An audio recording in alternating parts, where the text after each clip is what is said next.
Okay, magandang araw po sa lahat and welcome po ulit sa ating YouTube channel.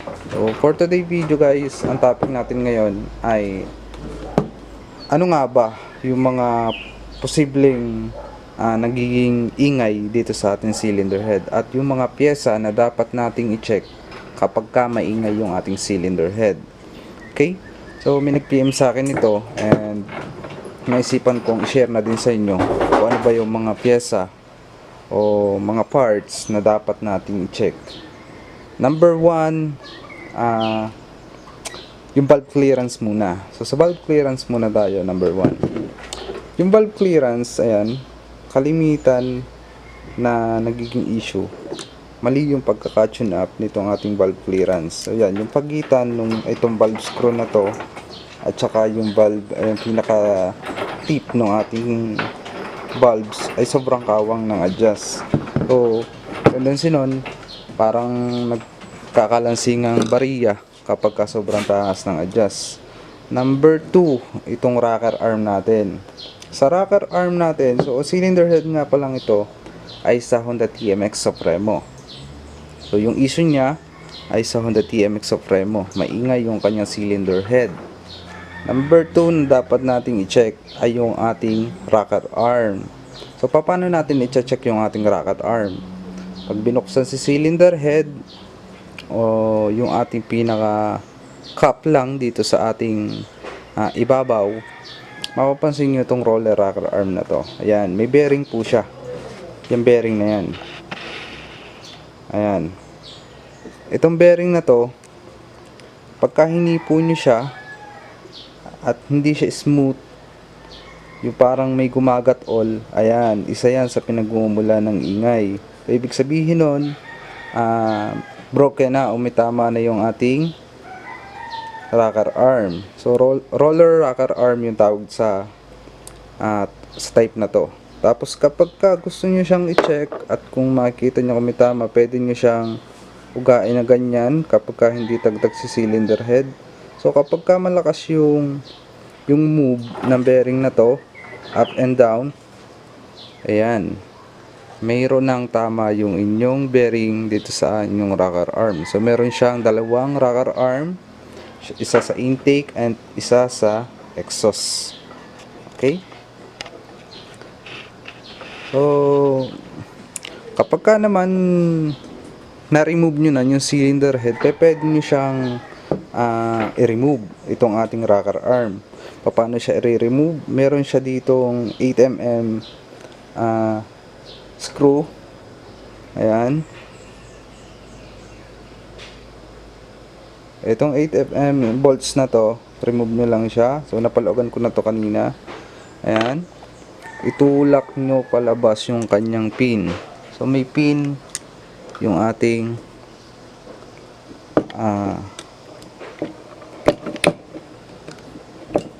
roller rocker arm. Ayan, medyo matigas lang siya. Medyo matigas lang siya guys. Kailangan ko ng screw. So remove ko na siya pareho. Ayan. Okay, so remove natin yung rocker arm. To remove, tulak nyo lang to. Gumamit ako ng hammer or yung rubber mallet, meron kayo, para ma-remove yung pin dito sa ating rocker arm. Ayan.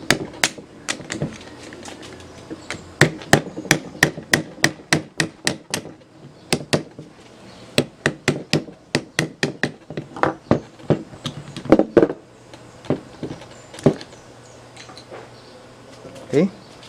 So, hindi natin basta-basta mari-remove yung rocker arm ni Honda TMX Supremo hanggat nakakabit yung kanyang bolts na to dito sa kanyang cylinder head. So, kailangan muna natin siyang i-remove para mailabas natin yung pin, saka natin siya makukuha yung rocker arm.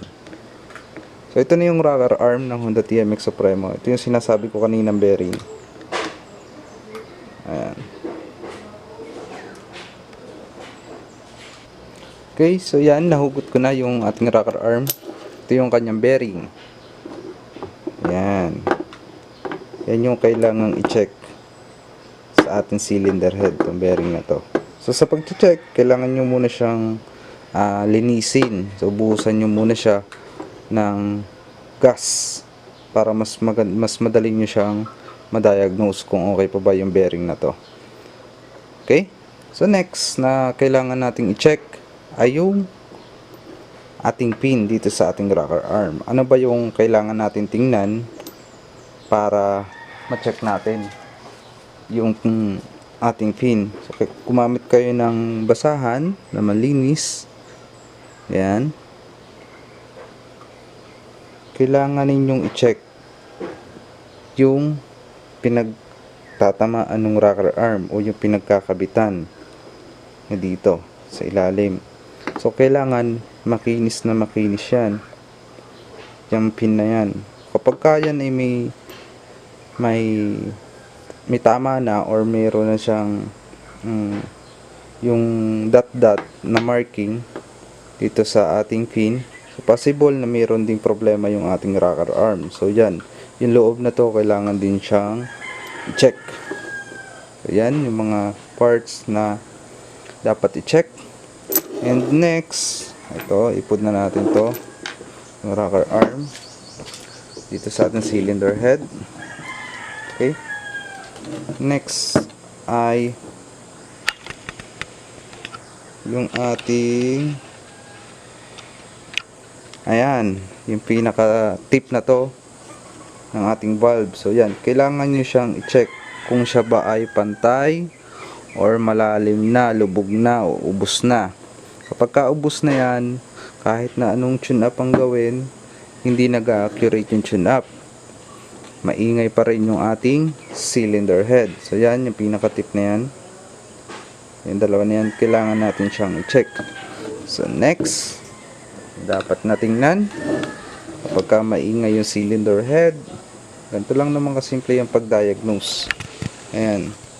Tsaka mapapanood nyo to kung hindi man kayo pag-remove ng cylinder head or hindi kayo mechanic, makikita nyo to sa inyong mga mechanic na naggagawa. Okay, so remove natin yung lock na to, tsaka itong bolts, sukat 10mm range. Okay, sa pag-remove ng camshaft, ito yung pinaka camshaft nya. Ayan, tulak lang natin palabas. Okay,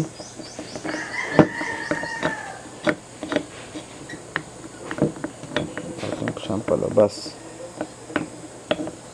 Ayan. Ayan. Yung ating camshaft.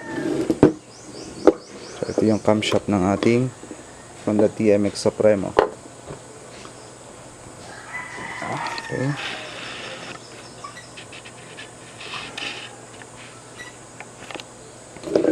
Yan. Papaano check ang camshaft ng Honda TMX Supremo? Yan.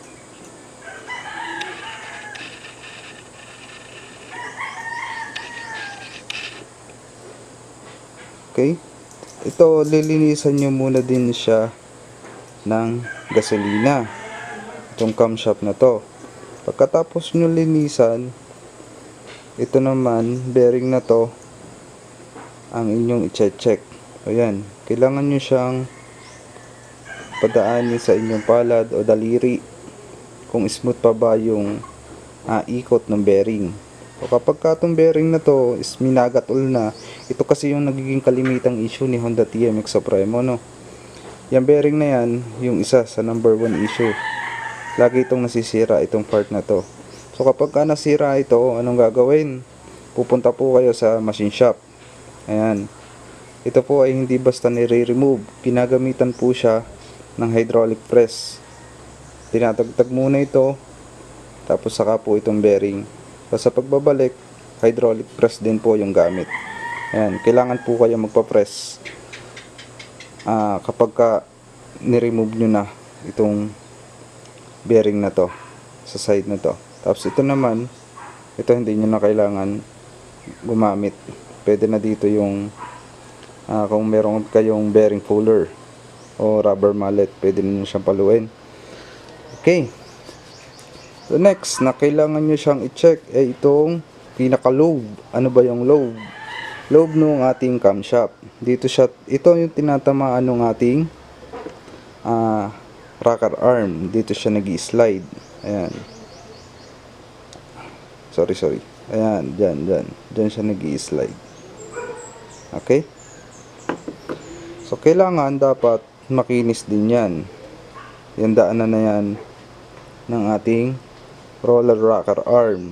So kapag meron na tong part na malalim or hindi na siya pantay, yan, maingay na din yung ating cylinder head kapag siya ay hindi na pantay.